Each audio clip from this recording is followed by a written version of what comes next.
Now, Mr. Nurmi, you may proceed. Thank you, Your Honor. Two motions have been filed that I think necessitate resolution before the jury is brought in. And as an initial matter, before I get into those, I will say that we still take the position, renew our position that we did again, that proceeding with witnesses out of order is detrimental to Ms. Arias' presentation and mitigation. We maintain the position that we should be allowed to await Court of Appeals resolution. That being said, as I indicated last week when we were here, that I would be seeking sanctions against the media, and I'm asking for the court to enforce its order of May 21st, 2014, and the state has filed a motion in limine regarding the testimony of our expert witness that I believe should be dealt with as well. And the sanctions that you're asking the court to impose against the media relate to what specific conduct? Your Honor, as we discussed last week, and I do have a video for the court's review. Both parties have received the video. I know that Mr. Mosier is here as well. The videotaping of Ms. De La Rosa and Ms. Arias at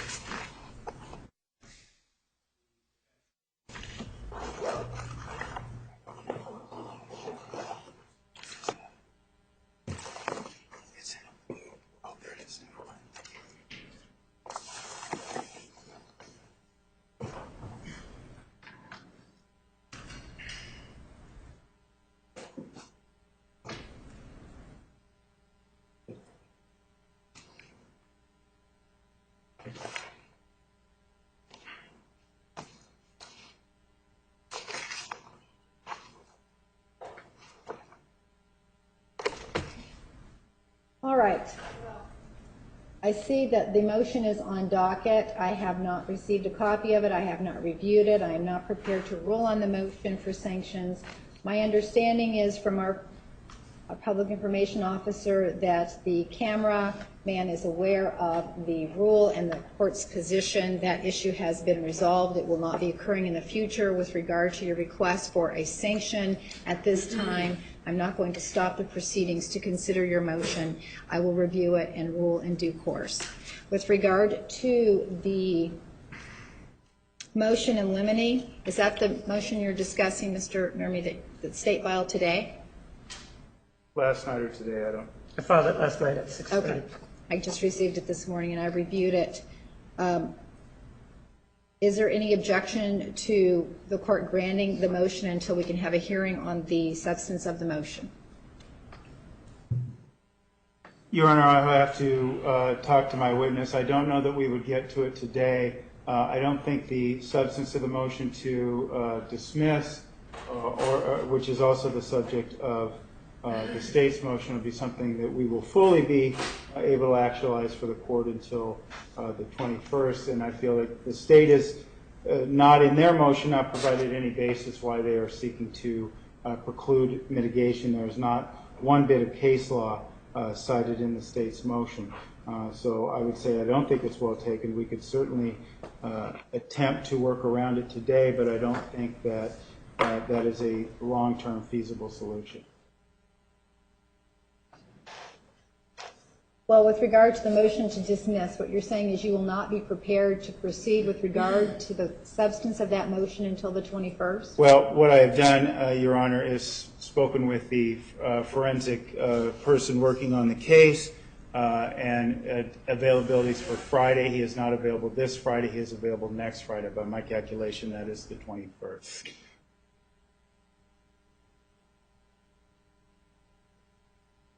How many days do you expect your expert to be on the stand? This current expert? Yes. I suspect 2 to 3.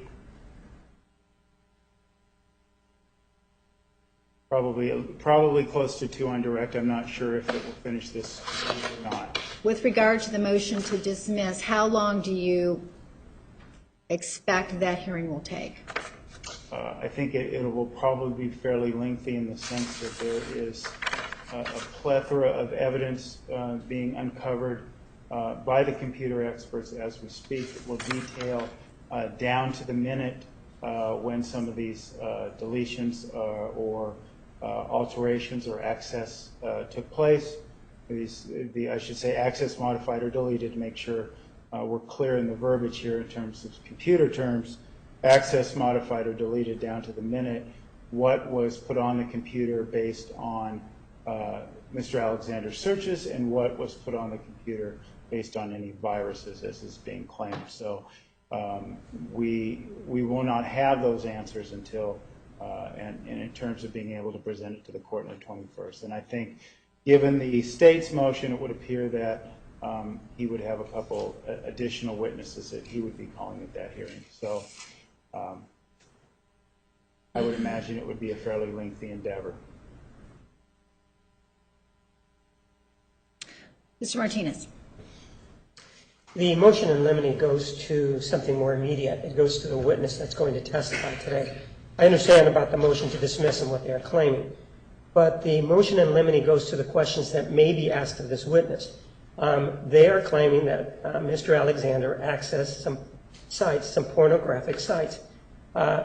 Yesterday, I caused the hard drive that was imaged on June 11th of 2008 to again be reanalyzed to see whether or not Mr. Alexander had accessed those sites that are being alleged that he accessed. It confirmed that he had not accessed any of the sites they're claiming now that he has access.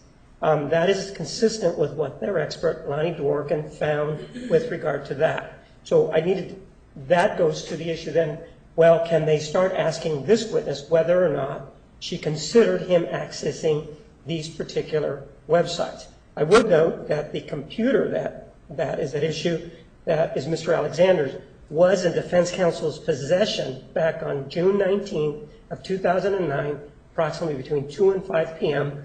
And what happened there, and this happened at the Mesa Police Department, is that Greg Parzik and Maria Schaefer requested to power up his computer.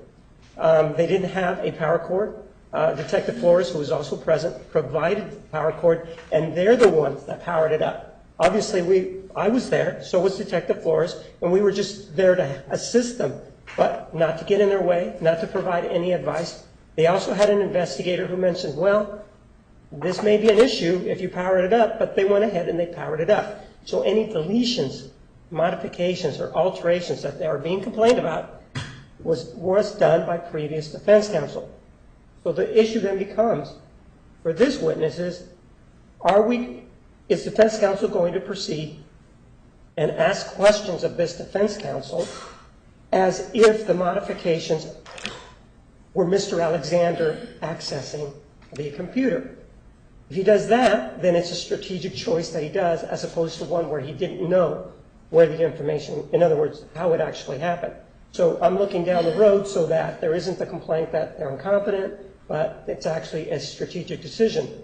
I would note, again, to go to these issues, that the last time that these pornographic sites were were accessed, was June 10th of 2008, 6 days after the victim was already dead, which lends credence to our position that it was actually viruses. As you know from our motion, there's a total of 24 viruses, 17 malware. Also, I'm going to call viruses, but I know that's not the word, that are on there. Of course, we worked on it all day yesterday. We were able to determine that the original hard drive did not indicate or confirm that Mr. Alexander did not access these pornographic websites. We are now in the process of taking those 24 and 17 items to identify them so that we can then say, because it is our position based on what we know, that these viruses are the reason why these porno sites were actually present when defense counsel looked at it. But in terms of the computer being accessed, if there was any accessing, if there was any deletions, any modifications, it was done by Gregory Parzik and Maria Schaefer. I have spoken to Mr. Parzik about this, and he confirmed to me that he remembers that they actually powered these up when they viewed these items back on June 19th of 2008. So the reason I made it a motion in limine is because of my concern that if they start asking this witness questions about Mr. Alexander accessing porn sites, I don't want there to be the fallback position, well, we didn't know that we, the defense, were the ones that actually had access to it, as opposed to the state. So I believe that you should enter an order that they are precluded from doing that. If they choose to go ahead, they go ahead with the understanding, it's a strategic decision, they go with the understanding that the facts are opposite of their position. Thank you. Mr. Nermi. Your Honor, I do not accept everything the state says is facts. Certainly, I believe that more evidence is needed to bear that out. But what we have here but based on what the state has said in the motion and what they said here today, we either have an admission of gross negligence on behalf of the state, meaning allowing anyone to go in and access this piece of evidence without a right blocker, and therefore, and this is what the evidence at trial, and we've heard from Detective Melendez, we heard the same thing. You have to use a right blocker, that's Mesa Police Department protocol, or it can change things. That's the #1 rules of forensic examination. What they're saying is Mr. Martinez and Detective Flores set this computer up, gave Ms. Parsick and Ms. Schaefer a cord and said, hey, do whatever you want with this evidence. So that would be in and of itself an admission of gross negligence on the state's behalf. But then they're also doing, and we have a window of time of a few minutes where these images were access modified or deleted of 16 minutes in time. And what they're saying then is that prior counsel deleted these images. And whether that was access modified or deleted intentionally, what have you, then what the state is saying is that Ms. Arias received ineffective assistance of counsel because her own counsel went in and destroyed evidence in 16 minutes worth of time. We also have to keep in mind now, too, what the state is saying as it relates to State v. Mamet, this idea of putting forth a testimony that is incorrect in the initial trial. Because in the initial trial, remember, when Jodi Arias claimed that Mr. Alexander's computer had a virus, remember there was the discussion, Ms. Arias testified that, oh, this laptop had a virus, he couldn't view the CD, he got mad, he threw the CD. Well, she was a quote-unquote liar again, which is customary from the state. She's a liar again because now there's a virus on the computer. Now they said, oh, there's no virus, she's a liar. Now they say, oh, look, there's all these viruses on the computer. So they're asking you to preclude mitigation based on their negligence. At the very least, we have gross negligence here. At the very least. And we don't know right now, without an evidentiary hearing, the exact time that this took place, because there's nothing that says that Ms. Schaefer and Mr. Parsick didn't leave and that the computer was altered at that point in time. Nothing. We don't know yet. We still need to parse it out to the minute. Okay. Well, obviously,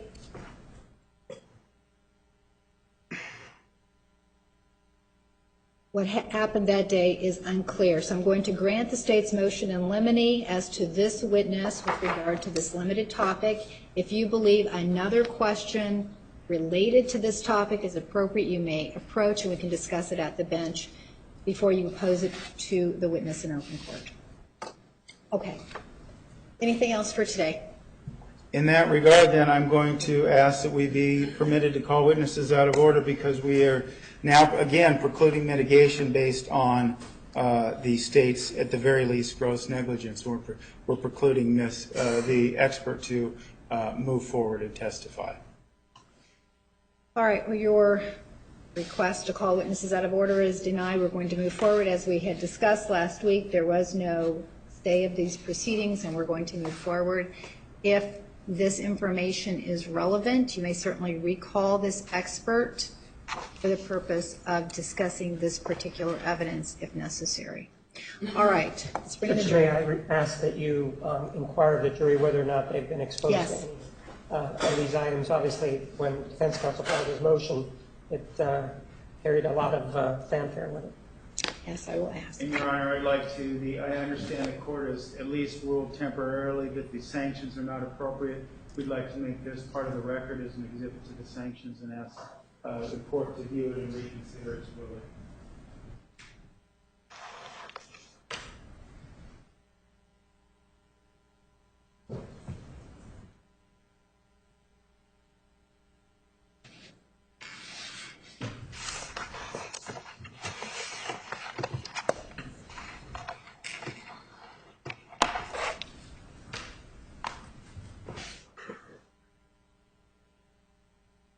Switch.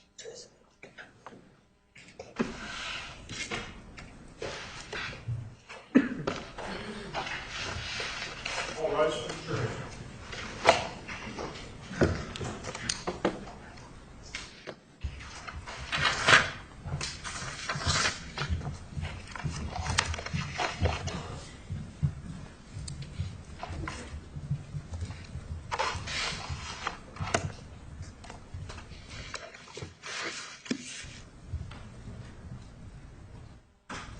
Please be seated. The record will show the presence of the jury, the defendant, and all counsel.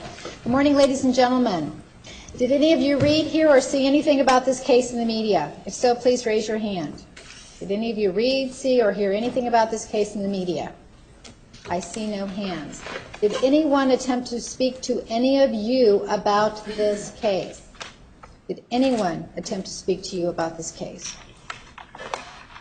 I see no hands. Did any of you speak to anyone else about this case? I see no hands. Did any of you do any research about this case?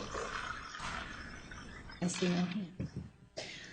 Naomi, you may call the next defense witness. Yes, Your Honor. The defense calls Dr. Micio Fonseca. Ladies and gentlemen, we're taking a witness out of order. The witness previously testifying will continue testifying at a later date.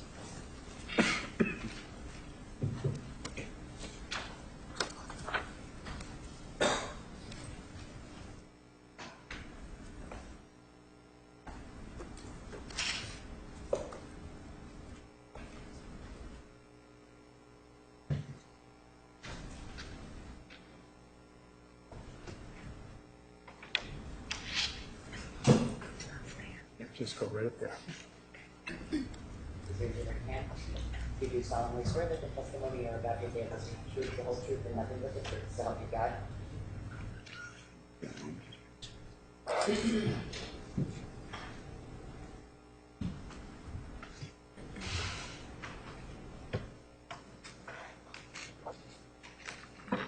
Good morning, Your Honor. Good morning. Good morning. Good morning, ma'am. Could you introduce yourself to the jury, please? Good morning. My name is Dr. Micio Fonseca. I'm a clinical psychologist and a clinical researcher. And Dr. Fonseca, what is it that you're here to testify about here today? I'm here to testify on the dynamics of the relationship between Mr. Alexander and Ms. Arias. And ma'am, as you testify, could you please speak up a little bit, or? Oh, certainly. Is this the microphone? It is. Okay. Thank you. And Dr. Fonseca, could you please tell us, regarding your education and experience, what qualifies you to give this assessment or expert opinion on the dynamics of this relationship? Yes, I have a PhD in psychology, and I have for the last 35 years worked with individuals who have unconventional, unorthodox sexual proclivities. Specifically, I've been trained to work with and assess and treat sex offenders of all ages and age groups, and people who have unconventional sexual interest or improprieties.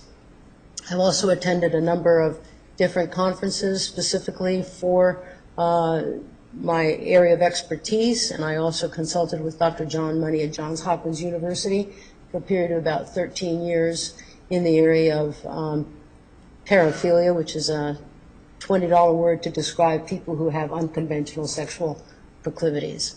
I'm also a clinical researcher in the area of individuals who have unconventional sexual proclivities, and I've had my research published and presented at different conferences. So I feel that the last 30 to 35 years, my experience has been primarily with people who have unusual sexual practices and interests. Doctor, a few different times you said, you made the comment, unusual sexual proclivities. Yes, sir. Correct? Could you explain that to all of us, what that means? Unusual sexual proclivities are individuals who participate or are attracted to or engage in sexual activity that is considered, quote unquote, out of the norm. Individuals that are interested in maybe cross-dressing, individuals that are turned on by fetishes or peeping at people, unusual sexual practices, basically. Now, doctor, before we get into your analysis or this relationship, I guess, are you here to... Okay. That's okay. Are you here to tell us that either participant in this relationship was a sex offender or some sort of sexual deviant? Absolutely not, no. In terms of this relationship, and you studied it from beginning to end, correct? Yes, you're speaking of the relationship between Mr. Alexander and Miss Arias. Yes. Yes. Yes, doctor. As much as I could, study it from beginning to end. And in terms of studying this from beginning to end as much as you could, what are the sort of materials or evidence that you consumed or processed while you were formulating your opinion? Okay.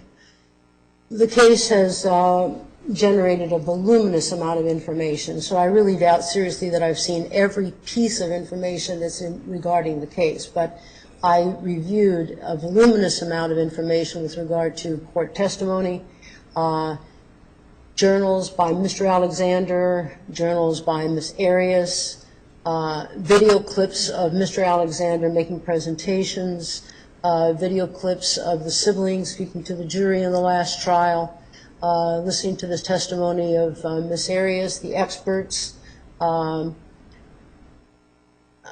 There was just so much information. I don't know if I'm naming all of the things that I reviewed, but it was a voluminous amount of information. Text messages, emails, telephone recording, a lot of information. That's only a small piece, I'm sure. Would it suffice it to say that you had enough information to analyze in order to form, in your opinion, solid, well-based opinions, expert opinions related to this relationship? Objection, vouching, solid, well-based. Overall. I believe that the information, although I may not have reviewed every stitch of information that's involved in the case, I feel that I reviewed a sufficient amount of information of the case that gives me at least the opportunity to formulate a conclusion and opinion about what occurred between these two individuals. And doctor, before we get into the specifics, I want to ask some overarching questions about this relationship. Was it one of love? Yes, it was. Was it one of lust? It was very much of lust, yes. Was it one of forbidden sex? If I say it was forbidden sex, I think it has to do more with forbidden with regard to religious tenets, perhaps. Yeah, but that was my meaning. Forbidden in terms of the religious tenets of the participants.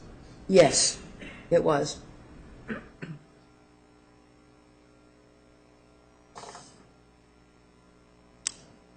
Now, doctor, I want to show you, Your Honor, if I may approach. You may. What's been marked as Exhibit 560. You'd be so kind as to take a look at the several pages there and tell us if you recognize that exhibit.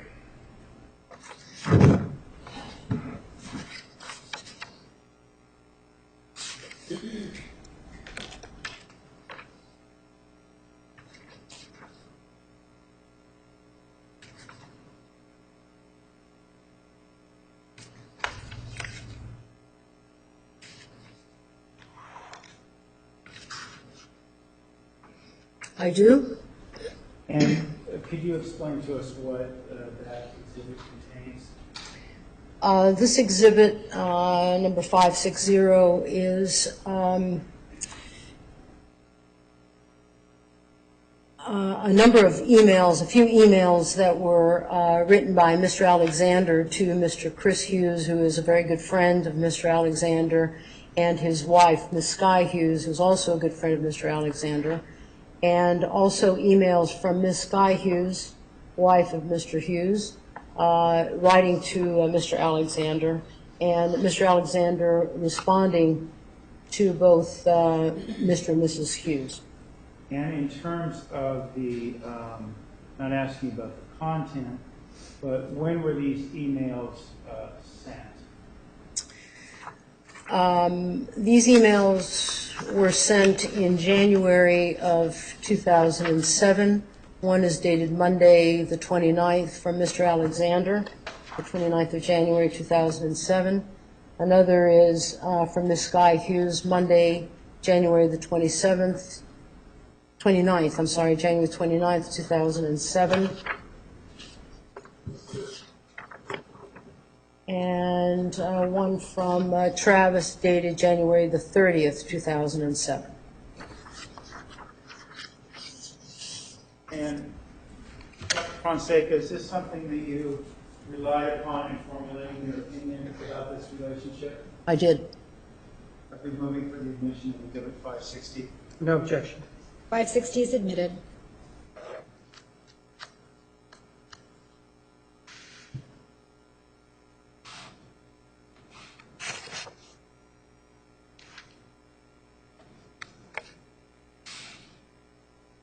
Dr. Fonseca, did you find this particular email of value to you in formulating your opinion? Yes, I did. Was this a kind of exhibit for which you believe every word has a certain amount of value? I do. And I want to make sure before we get into this a little further, in terms of the date, January 29th, 2007, this point in time, to your understanding, how long has Mr. Alexander and Ms. Arias been involved in their relationship? At the time of this email, they'd have already been engaged in a relationship, both romantically and sexually, for approximately 3 months, 3 or 4 months. And I want to clarify for the jury, just to make sure you're not saying that they were engaged, just that they were partaking in a relationship. I'm sorry, thank you very much. That's correct. I didn't mean that they were engaged to marry. I meant that they were engaging in intimate relations with each other.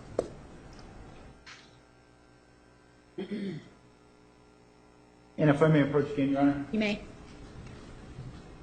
Dr. Fonseca, I want to show you what's previously been marked as Exhibit 699. And just take a look at that for a moment. And if you could, tell us what is depicted in that photograph. Well, this Exhibit 699 is a picture of Mr. Alexander and Miss Jodi Arias in Mormon garb before baptism. Okay. And do you know when this baptism in Mormon garb took place? I believe the baptism took place in November of 2006. This was approximately a few months after Miss Arias had met Mr. Alexander. Your Honor, will you be moving for the admission of Exhibit 699? Any objection? Objection, lack of foundation. Approach, please.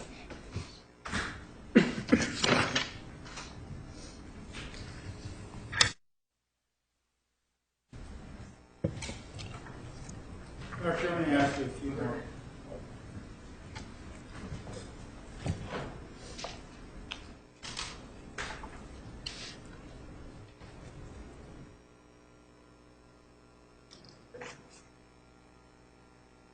Doctor, I want to ask you a few more questions about Exhibit 699 and your knowledge related to it, okay? Yes, sir. Doctor, during your examination or analysis of this relationship, did you come to understand that Mr. Alexander was of the Mormon faith? Mr. Alexander was of the Mormon faith. He was a priest holder. Objection, non-responsive, yes or no? Sustained. What was his position within the Mormon Church? His position within the Mormon Church was he was a priest holder. He had attended a mission for 2 years, I believe, in Colorado, and he had come back. And he, as a young fellow, he was a temple worker. Elder Alexander was a dedicated Mormon, took it very serious. I think. Doctor, before we go on, before we talk about that further, is it your understanding the man you referred to as Elder Alexander baptized Miss Arias in the fall of 2006? That's correct. He did. And this photograph was part of the evidence that you analyzed and reviewed, correct? Yes, sir. And this, to your understanding, depicts that ceremony or a picture that was taken at that ceremony. It's a picture that was taken at that ceremony, as I understand it. Yes, that's correct. Now we move for admission of Exhibit 699. Objection, foundation, how she knows or who she got the information from. Sustained.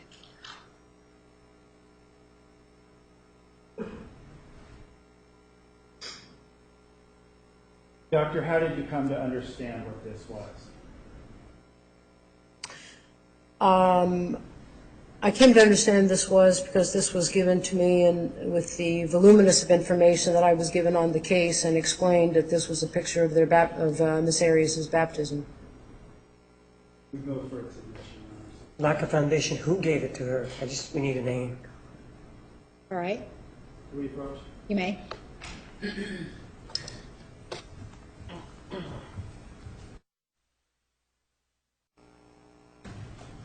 Exhibit 699 is admitted.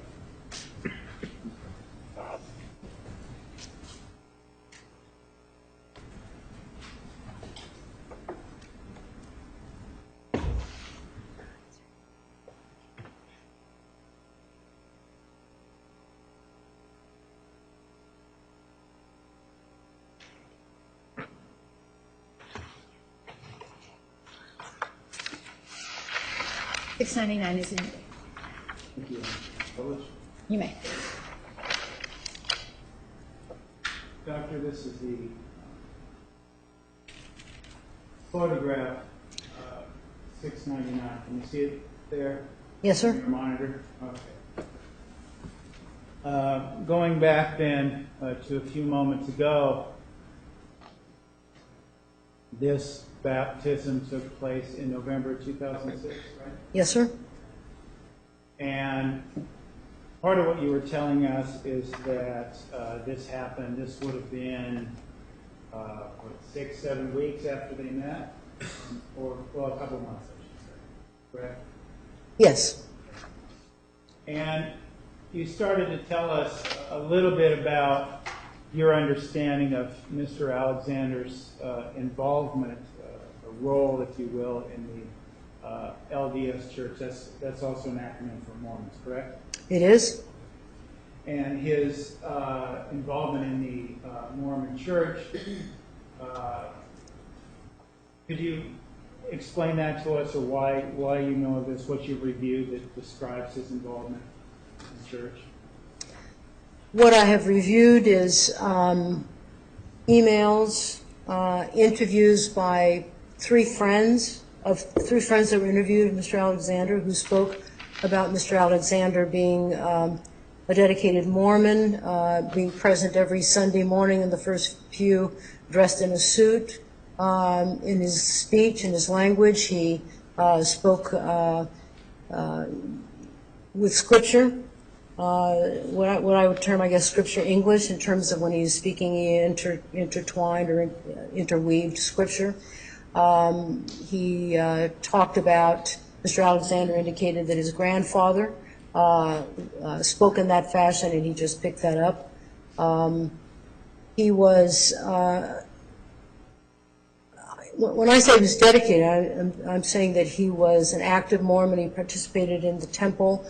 He was a temple worker. He took it very serious, and I think this was a spiritual importance for him that had a high priority. I think he really wanted to be a dedicated Mormon, but I think that he also struggled with other aspects of him being human, and that's the sexual aspect of himself. And I think that was an enormous religious struggle for Mr. Alexander. And I think Objection that... beyond the scope of the question. Sustained. Okay. Doctor, why don't we talk a little bit, since we also know the photograph portrays Miss Arias as well, and what do we know based on, and we don't have to talk about the particulars, but based on the materials, particular material you reviewed rather, but based on the materials you reviewed, what do you know about Miss Arias and the spiritual struggles or quests she went on in her life up until this point that she was baptized by Mr. Alexander? The things that I reviewed with regard to Miss Arias were journal articles, well, her journals, not journal articles, her journals, and it seemed that Miss Arias had a spiritual interest, thirst for knowledge in that area since, I think, late adolescence, from what the journal articles. She was very much interested in spiritual aspects, religions, belief systems, and I think that was something that she had in common with and was drawn to Mr. Alexander, who had similar inklings. Well, moments ago you talked about Mr. Alexander preaching and being highly involved in the church. And when we started today, we talked about the spiritual nature of the relationship. When, to your understanding, did Mr. Alexander begin to weave in the spiritual aspect of his life and his relationship with Miss Arias? I think the day that he met her. And could you explain what you mean by that? What I mean by that is that religion was very important to Mr. Alexander, and the Mormon Church was equally important to Mr. Alexander. And when he met Miss Arias, he would talk about, from what I understand from the journal articles, the journal entries, is that he would talk about the Mormon religion. And I think Miss Arias was very interested in that at that time. Mr. Alexander extended assistance in terms of having Miss Arias be visited by missionaries when she was living in Eureka, California, to counsel Miss Arias, and to Palm Desert, I'm sorry, when she was living in Palm Desert, to counsel Miss Arias and to educate her about the Mormon religion. And I think that in her relationship with Mr. Alexander, she came to know more about Mormonism and was interested in that. And I think that she decided to convert to be a Mormon, and that's when Mr. Alexander baptized Miss Arias. Well, let's talk about that a little bit, back up a second here, and get into some of the specifics that happened before this email was sent. Based on the materials you've reviewed, when was the first time, relative to the day they first met, that Mr. Alexander took Miss Arias to an LDS church? Could you ask me the question again, please? Yes, they met in September of 2006, correct? They did. And this was at a prepaid legal work event, do you understand? That's correct. Okay. And we'll get into a little bit of that more later, but my question now is, relative to that, those first few days they spent together, how soon after, approximately, was the time when Mr. Alexander involved Miss Arias in the church and attended church? I don't know the answer to that question in terms of the exact time, but it was within a short period of time, but I couldn't tell you when that was. I'm sorry. Do you remember the circumstances under which that happened? No, I'm sorry, I do not. You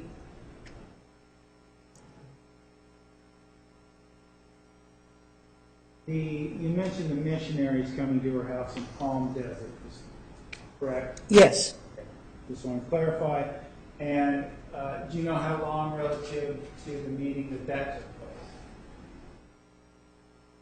place? It took place after they had met and they had gone to their respective residences, Mr. Alexander in Arizona and Miss Arias in California. And I don't know, within a short period of time, I don't remember, it was a short period of time that he had arranged for two missionaries to go to her place of residence and counsel her and educate her and give her information about the Mormon religion. Okay, well let's talk a little bit then, before we get to this email, let's talk a little bit about Jodi Arias when she was, before she met Travis Alexander, okay? All right. In that regard, you mentioned Palm Desert being her home. What do you know about her living situation? What was going on in her life when she was living in Palm Desert directly before she met Mr. Alexander?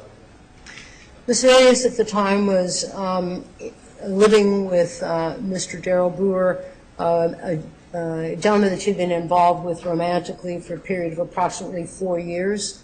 However, at the time that she had met Mr. Alexander, Mr. Brewer and Miss Arias had separated, but they were living within the same home. That's what I know about it. Well, let me ask you this. What do you know of their relationship? You talked about it lasting about 4 years. Approximately 4 years, yes. And what do you know about that relationship in terms of how they interacted with each other, how he treated her? What do you know about that? Miss Arias has described that as a fairly stable relationship. Mr. Brewer was, there was no violence, it seemed to be more of a harmonious relationship. He was considerably older than her. He was approximately 20 years older than her. He had been previously married and had a son. And he was very attached to his son and introduced Miss Arias to his son. And she partook in part of watching him, taking care of him when they would have visits, when he would visit his father. From the testimony and from what I've heard from Mr. Brewer, he felt very comfortable with Miss Arias, found her to be very responsible. He had found her to be more mature in her years, a hard worker. I would say that the way they both described the relationship was fairly harmonious. I think one of the things that Miss Arias wanted was that she wanted to get married and she wanted to have children, but that was something that I think Mr. Brewer was not prepared to do. He had already been married. He had been working hard. I don't think he indicated that he didn't really feel that he would have the time to divide that to his son and then to creating another family. And what, doctor, do we know about her when she's attending her, Miss Arias, when she's attending this meeting? What do we know about her career or her financial status? What do we know? Miss Arias primarily worked in restaurants. Her father owned restaurants in California. She worked as a waitress. She did drop out of high school when she was approximately 17, 18 years of age, and she went to work. She also took some college classes and real estate classes. So she was primarily worked in the restaurant business. It was her employment or her background. What about the situation with the home? You know anything about that in terms of her investment in the home and where that value was? When you're talking about the home... The home she purchased with Mr. Brewer. Okay, yes. Miss Arias, from what I understand from Mr. Brewer, who testified and had been interviewed, indicated that Miss Arias was a hard worker, had contributed financially significantly to the down payment of the home that they both bought together. I think that's what you wanted me to. Well, I mean, were they, do you recall hearing about how they were starting a real estate adventure together that wasn't going so well around this time? I heard something about that, but I didn't hear more in-depth specifics about that. What I did hear from Mr. Brewer was that he just found Miss Arias to be very responsible financially, paying bills on time, conscientious of her financial responsibilities, and was frugal. Okay. Let's talk, if you can recall, do you remember that approximately a week or so after this initial meeting that Miss Arias and Mr. Alexander had a rendezvous at the home of Chris Scott Hughes? Yes. Would that have been the first time that they attended church together that weekend? Yes, I believe that's true. And this weekend that I'm speaking of, what do you remember about that in terms of the information you reviewed? You're talking about This initial weekend at the home of Chris and Scott Hughes, her, Miss Arias and Mr. Alexander spent. Miss Arias had gone with other groups of people to Mr. and Mrs. Hughes' house, whereby Mr. Alexander arrived a little while later. Mr. Alexander is described by some of his friends as commanding attention. And apparently when he came into the home that evening, he had come in and he had flopped on the table a batch of $100 bills and talking about sales that he had made, professional successes to his credit that he had made, and he was boasting about that. And was there any sexual behavior that took place between Miss Arias and Mr. Alexander during this weekend? Yes, there was sexual behavior that evening in the Hughes' home. Could you describe specifically what sort of sexual behavior we're talking about? They engaged in oral sex, or he engaged in oral sex onto Miss Arias.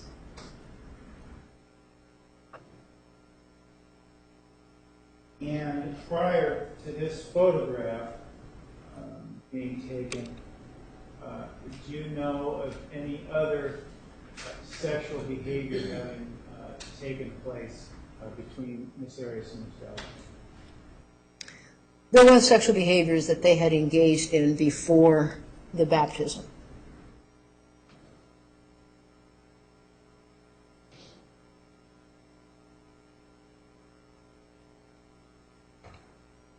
Do you know how frequent that sexual behavior was?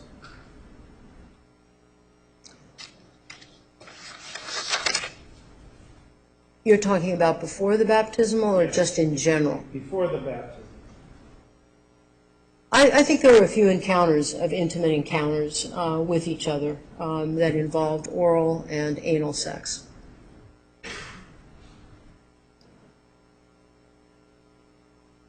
Doctor, I want to show you what's been marked as Exhibit 393. You recognize this exhibit? I recognize that exhibit, yes. And Dr. Fonseca, what is your understanding of what this was? This exhibit is a picture of Mr. Alexander's penis. And where was this picture sent or transmitted? This picture was transmitted to Miss Arias the same month that she was baptized. And we see here 11/11/2006, correct? Yes. I want to show you what's been identified as Exhibit 394. And I would ask you, do you recognize that exhibit?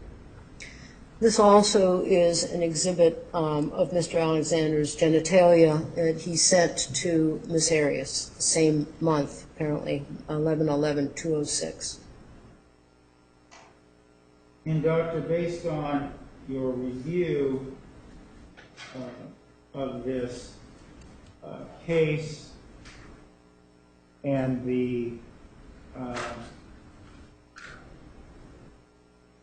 your understanding of the Mormon Church, would you come to understand that the sexual behavior that they engaged in prior to baptism, showing you Exhibit 393 and 699, would be inappropriate for the dictates of the church? Is that correct? That is correct, and I would like to say that although the picture is offensive and it's distasteful, the juxtaposition. Scope of the question, Sustained. relevant. Thank you. I'm sorry, Doctor, please continue your answer. I simply wanted to state that it's distasteful, the juxtaposition of the picture, but I think it really captures, unfortunately, the relationship, the struggle that Mr. Alexander had being an active Mormon, and the sexual aspect of his being. I think that was a sincere struggle for him. I think it was extremely hard for him, and I think in a sense, it really contributed to him to being a master at deception, because his family was shocked, friends are shocked, and I think it's very, very painful to see these pictures and to talk about this, but unfortunately it does capture the struggle that Mr. Alexander had. This ultimately, Doctor, is a situation of sadness, is it not? Objection, relevance, lack of foundation as to sadness. Sustained. Sad that Mr. Alexander lost his life in June 4th. Objection, relevance. Sustained.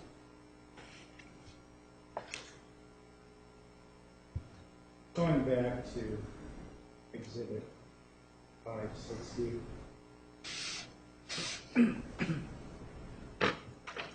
At this point in time, Doctor, based on what you've told us, we have a situation, I guess, in January of 2007, where we have this relationship,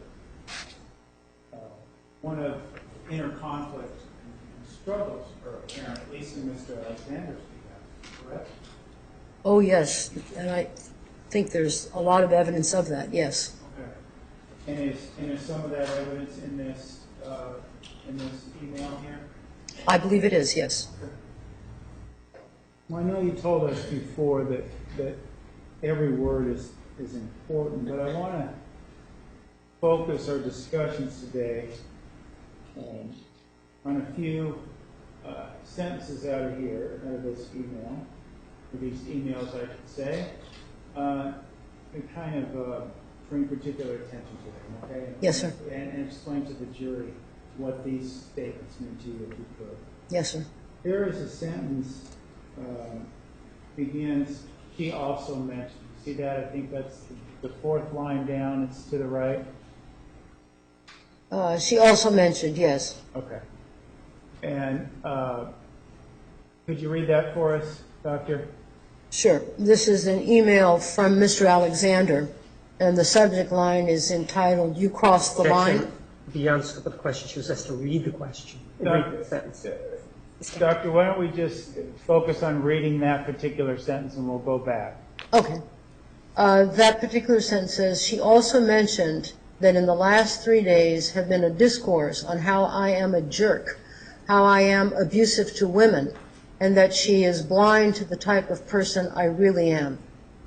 And going back and giving this a little context, this email was from Travis Alexander to people named Chris and Sky Hughes, correct? That's correct.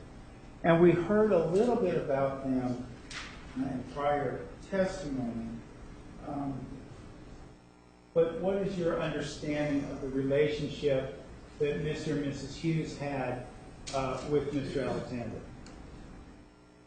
Mr. Chris Hughes and Miss Sky Hughes purported to be good friends of Mr. Alexander. Mr. Hughes was Mr. Alexander's employer. He felt that Mr. Alexander, he had incredible stamina, from what I understand, energy. When he was hired, Mr. Hughes was said on interview that Mr. Alexander was a producer. It took 3 people to do what Mr. Alexander could do. He had an incredible amount of stamina, incredible energy. He was a motivator. And I think that, Mr. Hughes saw that and hired Mr. Alexander at PPL. And Miss Sky Hughes was also a good friend to Mr. Alexander. They both genuinely cared about him. I think he felt cared by them, that they were friends, good friends of his, and I think it will show that in this email, in this dialogue that he's having with them. He confided in them, and I think that they were very accepting of Mr. Alexander and his foibles. They were very supportive of him, and I believe he of them as well. These are people who knew him pretty well. These are people, from what I understand from the emails that they exchanged with one another, they've known each other for a number of years. And would it appear that they, known each other a number of years, but also knew well, they knew about his dating history, his love life, if you will, part of his, Mr. Alexander's history. They knew that, right? They were aware of Mr. Alexander's love life, his involvement with women, and we'll see in the emails the historical perspective that they have with regard to Mr. Alexander and his relationship with women. And this email, this initial email by Mr. Alexander, this is a reaction to a conversation that Mr. and Mrs. Hughes had with Miss Arias, correct? This email is in response to his becoming aware of this 3-day, what Dana refers to, roasting Travis Alexander. Yes, this is a response to him becoming aware that they had spoken to Miss Arias. And to your understanding, just to put a little further context in it, what sort of relationship did Chris and Sky Hughes have with Jodi Arias?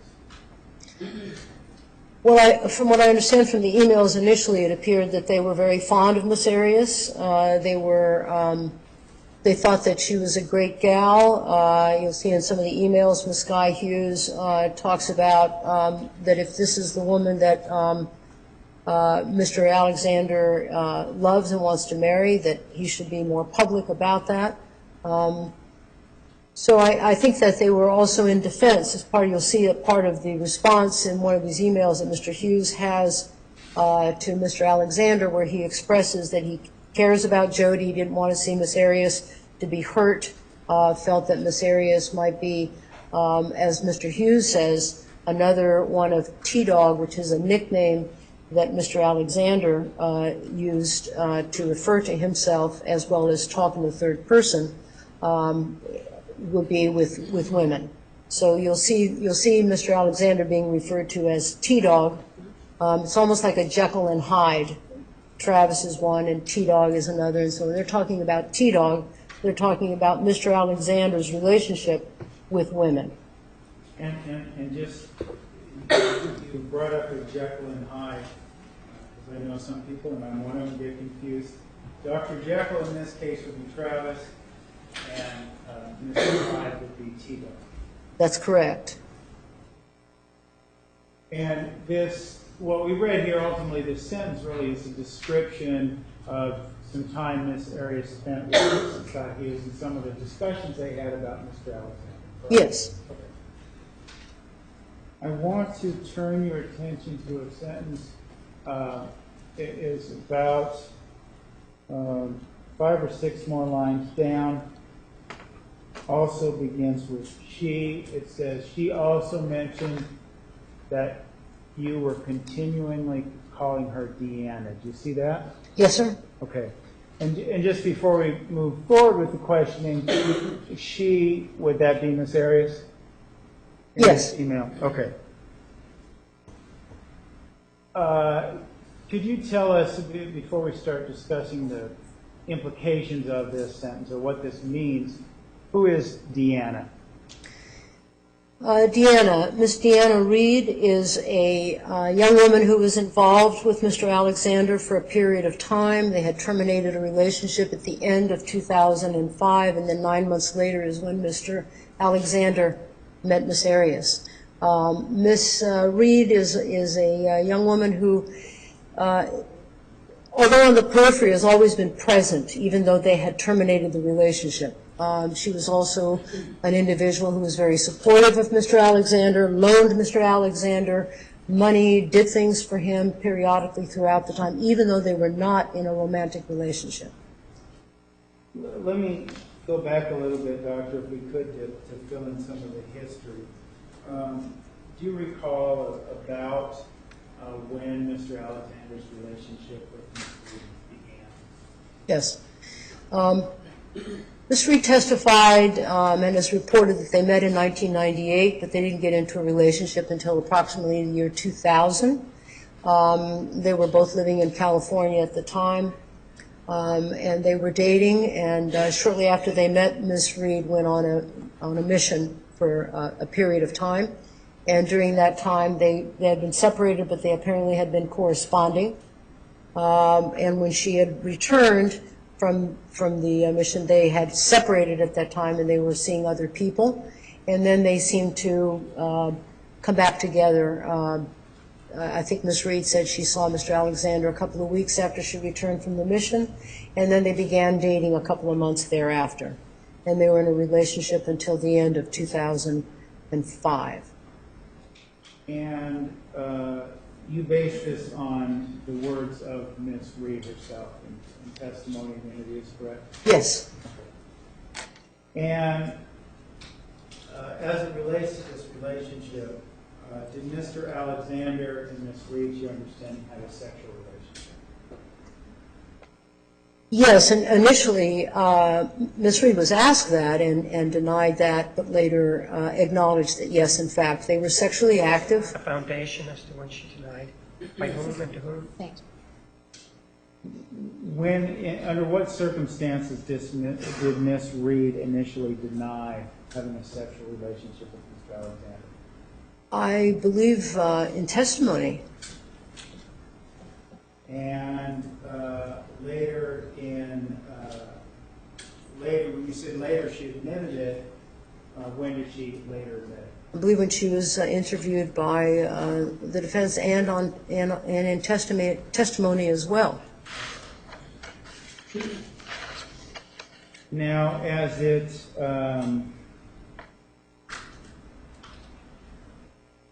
relates to this relationship, you said a couple things that I want to make sure we understand. You said she remained on the periphery, meaning they had this romantic or sexual relationship, but she still remained a part of, she being Miss Reed, still remained a part of Mr. Alexander's life? Yes, that's correct.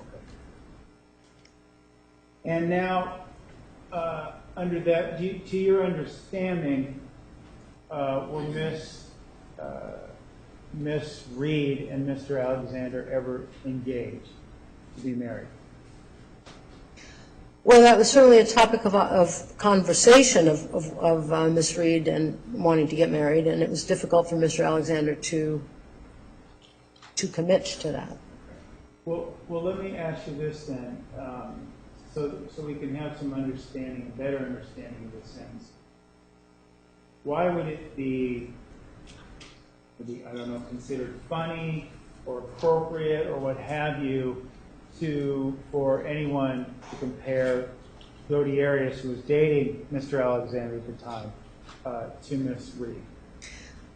From my understanding, and you'll see in the emails, one of the difficulties or the themes that come through in the emails is that Mr. Alexander has difficulty with commitment and did not, and Mr. and Mrs. Hughes felt that Miss Deanna Reed, was sort of waiting for Mr. Alexander, and eventually they would marry. Time had passed, and that did not manifest. They had not married.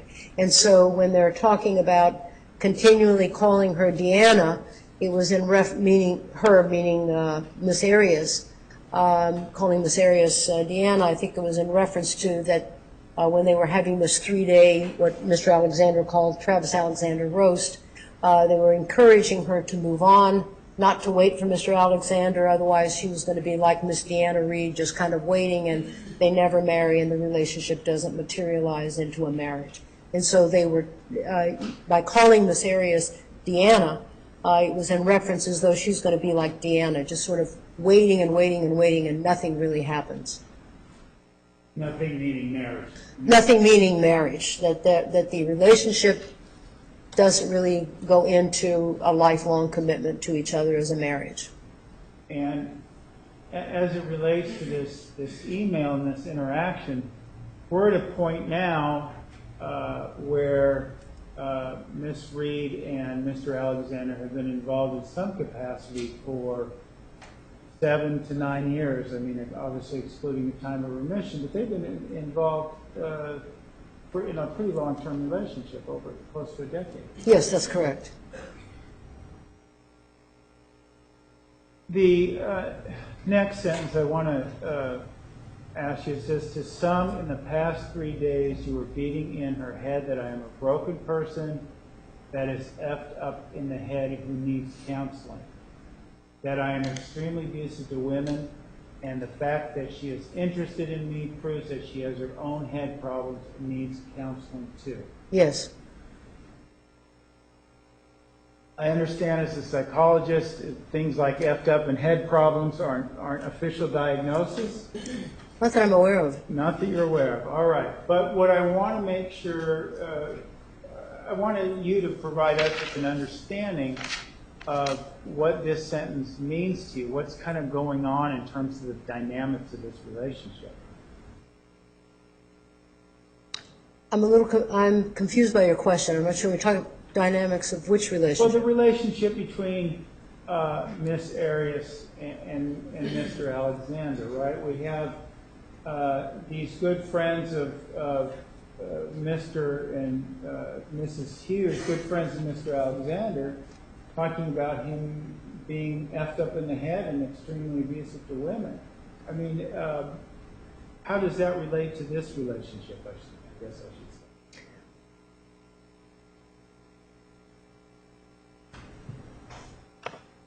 Well, I think that, as you'll see in these emails, this is a string of emails between Mr. Hughes, Sky Hughes, and Mr. Alexander.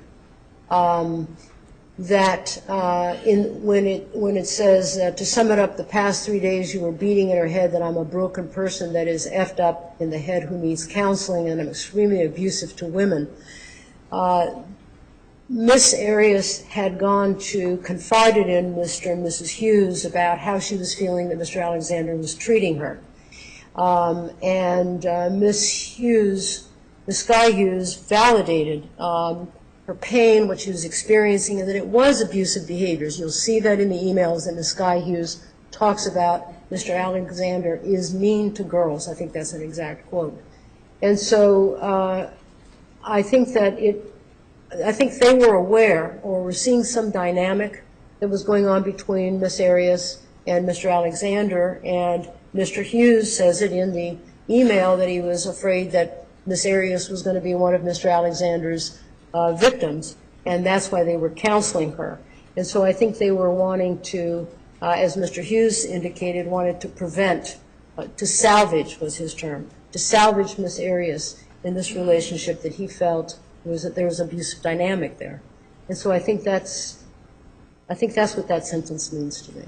Okay, and one of the things I think it's good to go back and catch up, because what you told us before, when Miss Arias met Mr. Alexander, she was a woman that was seeking out marriage in a family, correct?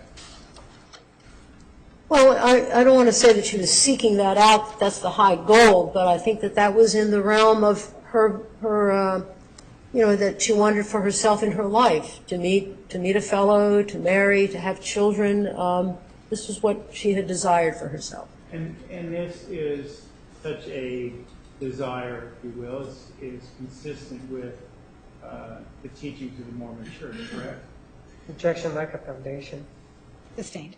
Based on the materials you've reviewed and your understanding of what was discussed both by Mr. Alexander and Ms. Arias and all the parties involved, I should say, and all the testimony that you reviewed,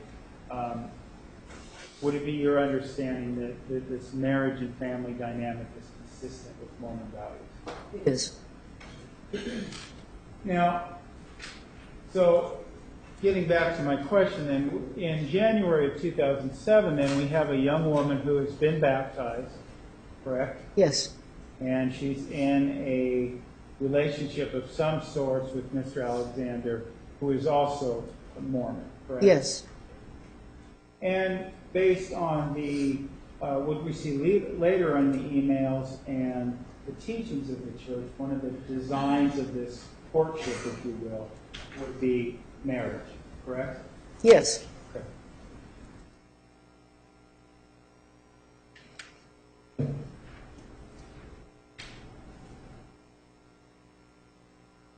Doctor, let me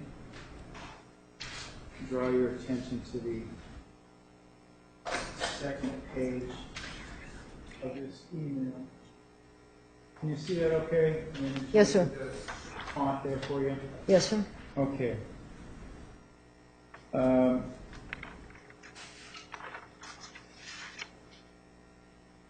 want to draw your attention to the sentence that begins with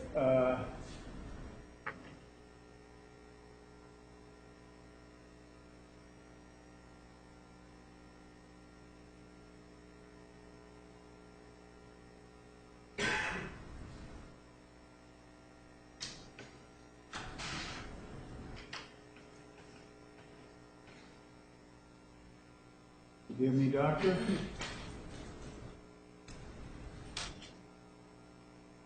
It appears I actually should have directed you to the bottom of the first page. Right, sir?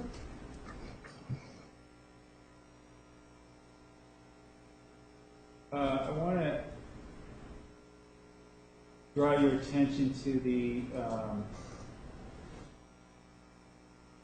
first sentence, or the last sentence of the paragraph, next to last. If I'm a bad person to women, then I am simply a bad person. I'm having a hard time finding it, so tell me again, where is that? Let me put my finger right Okay. right there. Yes, thank you. Yes, if you really think that I'm such a horrible person to women, why would you want, is that the sentence? No, the next one. If I'm a bad person to women. If I'm a bad person to women, then I am simply a bad person. And that's Mr. Alexander saying that about himself, correct? Yes, this is an email from Mr. Alexander to Chris Hughes. And Scott Hughes as well? And Sky Hughes, it's addressed to both, Mr. and Mrs. Sky, to Sky Hughes and Chris Hughes. And what, as a psychologist, what do you make of what Mr. Alexander is saying there? Why is that important to you? Well, I think it's important to me because I think he's perplexed by it says it in the email that he's perplexed as to why they're saying these things about him.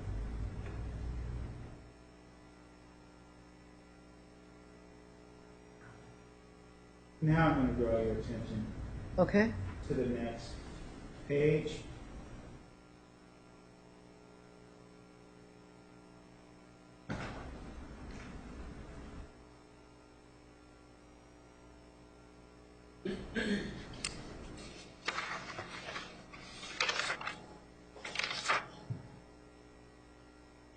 It says, if I'm not good enough her friend, why am I good enough to be yours?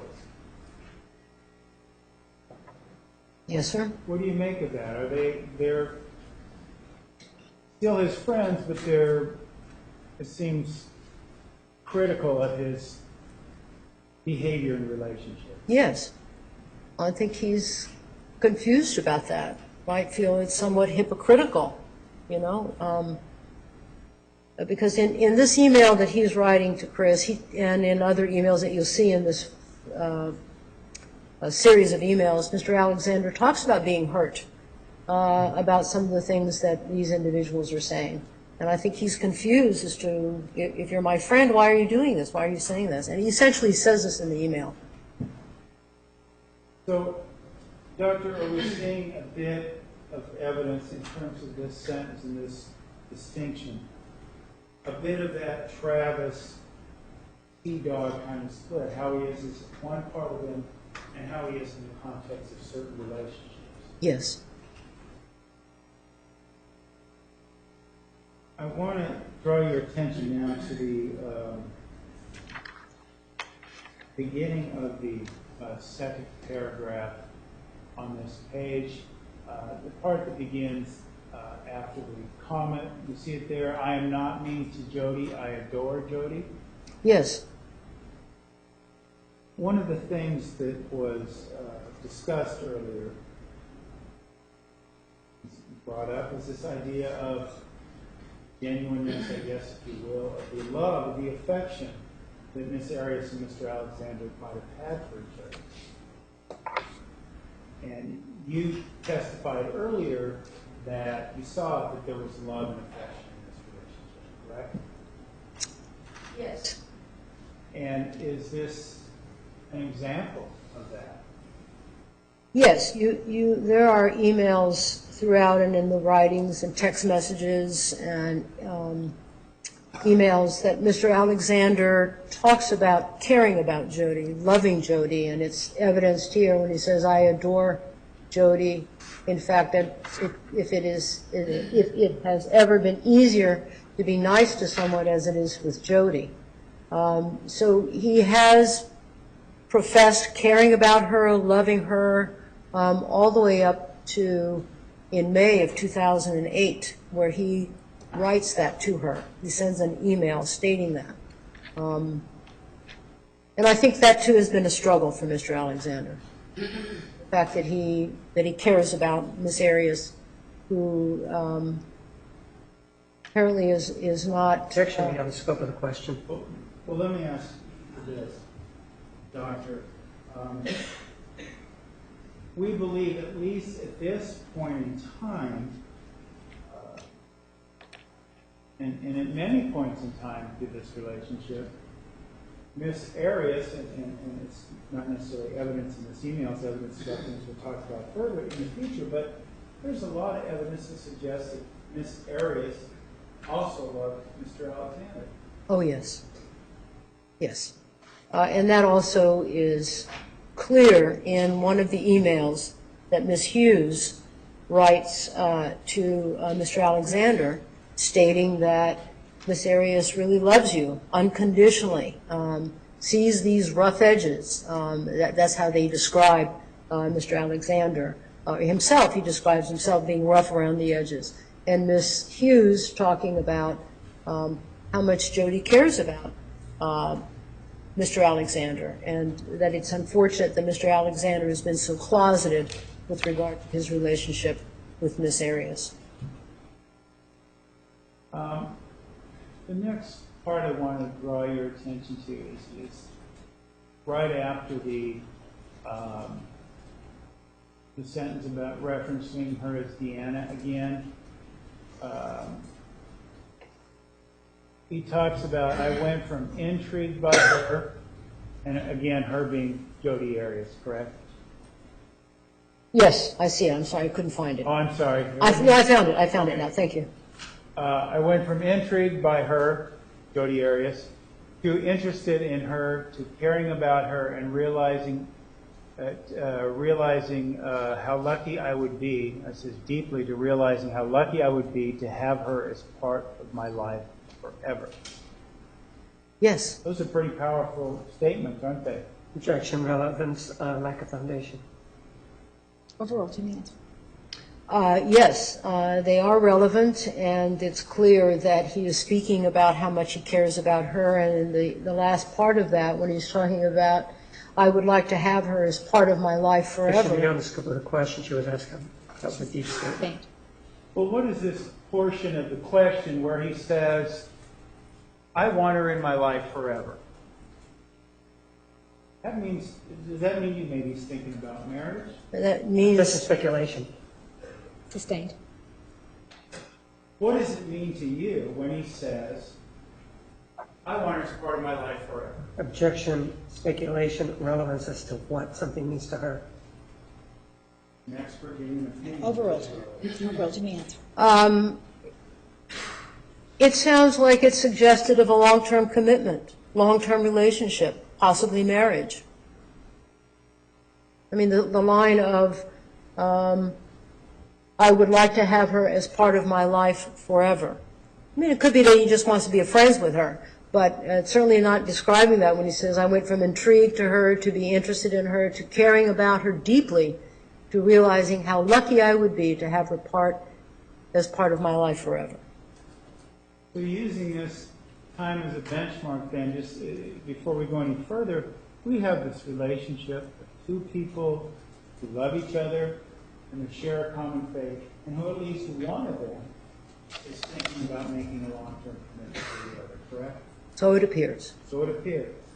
But we also know now, what a lot of people didn't know then, is that we have this hidden aspect of the relationship, the sexual aspect, didn't we? Yes.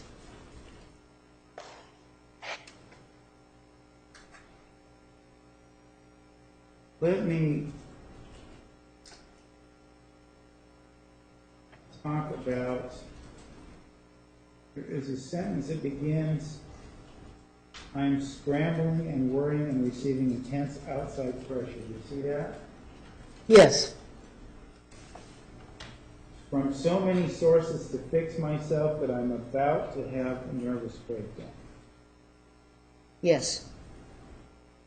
And these are obviously, again, Travis's own words. What do you mean? What do you interpret that? Can you give some context for that? Yes.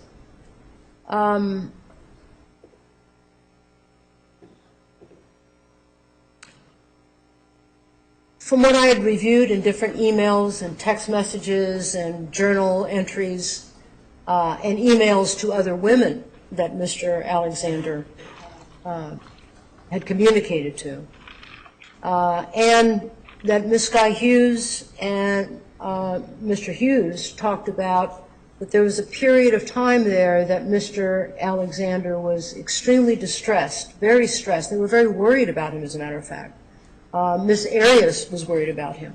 And Mr. Alexander had related in an email to, I believe it was Reagan Housley, I don't know if I'm pronouncing the last name correctly, forgive me, talking about that he was in silent despair, that he was suffering in silence, that he had lost a significant amount of money. He said he lost something like $250,000. Objection, lack of foundation as to when he spoke to Well, let's talk about this time focusing, Dr.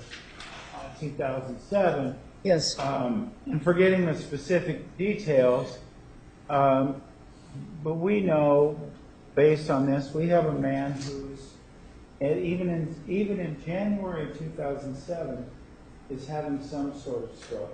Yes.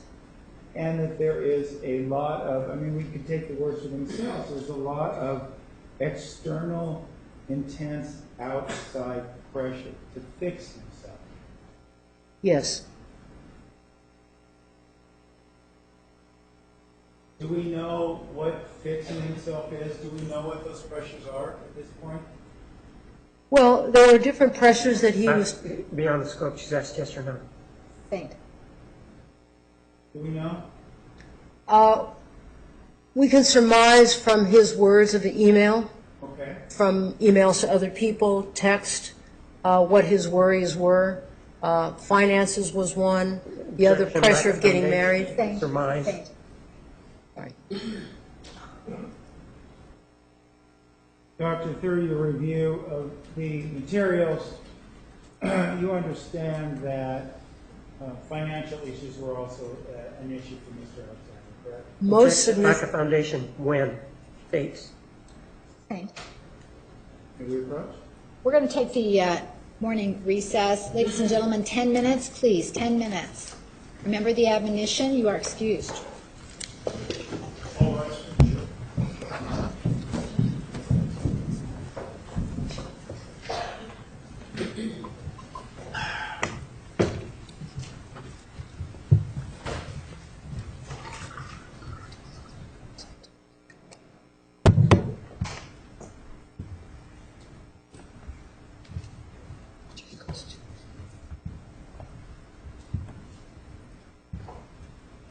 Let me step down. Council approach.